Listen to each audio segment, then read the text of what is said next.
Bismillahirrahmanirrahim. Assalamualaikum warahmatullahi wabarakatuh. Perkenalkan, nama saya Waode Maya Angelia Putri dengan NIM C1C021151. Baiklah, di sini saya akan menjelaskan tentang pajak penghasilan pasal 21.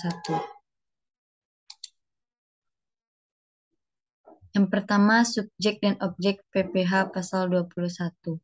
Subjek PPh pasal 21 kategori subjek yang dikenakan PPh 21 ini seperti pegawai, bukan pegawai, penerima pensiun maupun pesangon, anggota dewan komisaris, mantan pekerja, dan peserta kegiatan.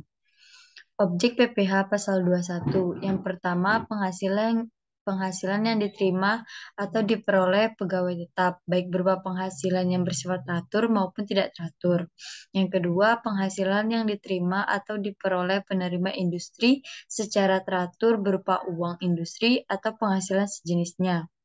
Yang ketiga, penghasilan sehubungan dengan pemutusan hubungan kerja dan penghasilan sehubungan dengan industri yang diterima secara sekaligus berupa uang pesangon, uang manfaat industri, dan tunjangan hari tua.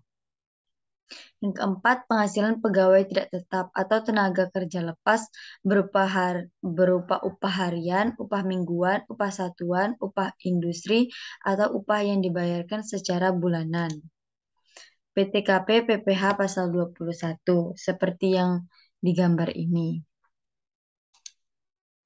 Lanjut, mekanisme dan tarif pemotongan pasal PPh 21.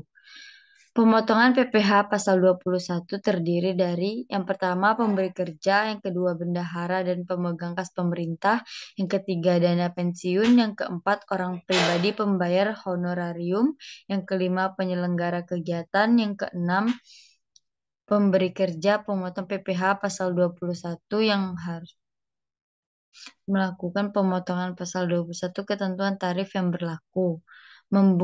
Membuat bukti potong PPh pasal 21 melalui aplikasi SPT PPh 21. Baiklah, lanjut kewajiban pemotong PPh pasal 21. Dalam peraturan Direktur Jenderal Pajak Nomor 16 PJ 2016, pemotong PPh pasal 21 adalah wajib pajak orang pribadi atau wajib pajak badan termasuk usaha tetap yang mempunyai kewajiban untuk melakukan pemotongan pajak atas penghasilan sehubungan dengan pekerja, jenis pekerjaan, jasa, dan kegiatan orang pribadi. Pemotongan PPh pasal 21 serta penyetoran dan pelaporan pajaknya wajib dilakukan oleh beberapa pihak, di antaranya pemberi kerja yang terdiri dari orang pribadi, badan cabang, perwakilan atau unit dalam hal yang melakukan sebagian atau seluruh administrasi terkait dengan pembayaran gaji, upah, honorarium, tunjangan, dan pembayaran lain. Bendahara atau pemegang kas pemerintah termasuk bendahara atau pemegang kas pada pemerintah pusat termasuk institusi TNI atau Polri, pemerintah daerah, instansi atau lembaga pemerintah, lembaga-lembaga negara lainnya, dan kedutaan besar Republik Indonesia di luar negeri yang membayarkan gaji, upah, honorarium, tunjangan, dan pembayaran lain dengan nama dan dalam bentuk apapun sehubung dengan pekerjaan atau jabatan, jasa, dan kegiatan.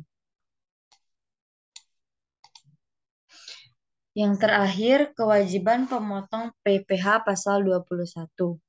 Yang pertama ada dana pensiun, badan penyelenggara jaminan sosial tenaga kerja, dan badan-badan lain yang membayar uang pensiun secara berkala dan tunjangan hari tua atau jaminan hari tua. Yang kedua, orang pribadi yang melakukan kegiatan usaha atau pekerjaan bebas serta badan yang membayar. Ada yang pertama, honorarium, komisi, fee, atau pembayaran lain sebagai imbalan sehubungan dengan jasa yang dilakukan oleh orang pribadi dengan status subjek pajak dalam negeri. Yang kedua, honorarium, komisi, fee, atau pembayaran lain sebagai imbalan sehubungan dengan jasa yang dilakukan oleh orang pribadi atau orang pribadi dengan status subjek pajaknya yang luar negeri.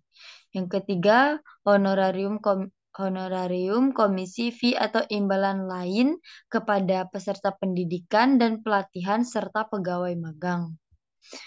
Penyelenggara kegiatan termasuk badan pemerintah, organisasi yang bersifat nasional dan internasional, perkumpulan orang pribadi, serta lembaga lainnya yang menyelenggarakan kegiatan yang membayar honorarium, hadiah, penghargaan dalam bentuk apapun kepada wajib pajak orang pribadi berkenaan dengan suatu kegiatan.